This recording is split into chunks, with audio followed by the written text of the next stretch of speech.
বন্ধুরা অনেক দিন পর আবার মালয়েশিয়ার পাম বাগানের মধ্যে মাছ ধরতে গিয়েছিলাম। রুমে খাওয়ার কোনো মাছ নেই, তা আজকে সব বন্ধুরা মিলে জাল নিয়ে খেপলা জাল নিয়ে মাছ ধরতে গিয়েছিলাম। তা মাছ ধরতে গিয়ে বন্ধুরা দেখো কত বড় একটা শোল মাছ পেয়েছি। তা মাছটা ধরে নিয়ে আসলাম। তা দেখতেই পাচ্ছ বন্ধুরা কত বড় শোল মাছ। তা আমরা বলো বন্ধুরা মালয়েশিয়ার পাম বাগানের মধ্যে থেকে খেপলা জাল দিয়ে এইভাবে মাছ ধরে খাই।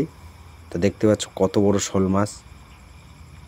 দেখো বন্ধুরা মালয়েশিয়ার পাম বাগানের মধ্যে বিভিন্ন রকম মাছ পাওয়া যায়, মাছের কোনো অভাব নেই মালয়েশিয়ার পাম বাগানের মধ্যে।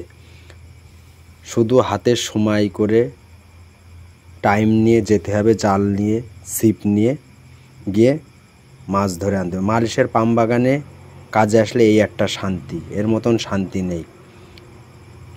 নিজের মন মতন নিজের স্বাধীন মতন মাছ ধরে খাওয়া যায়। মাছ আমরা যদি মনে করি বন্ধুরা কিনবো না তাও হবে, মাছ না কিনলেও শুধু হাতে সময় নিয়ে টাইম নিয়ে একটু গেলেই জাল নিয়ে হোক ছিপ নিয়ে হোক খাওয়ার মাছ এইভাবে ধরে নিয়ে আসা যায় মালয়েশিয়ার পাম বাগানের মধ্যে। দেখতে পাচ্ছ বন্ধুরা কত বড় শোল মাছ।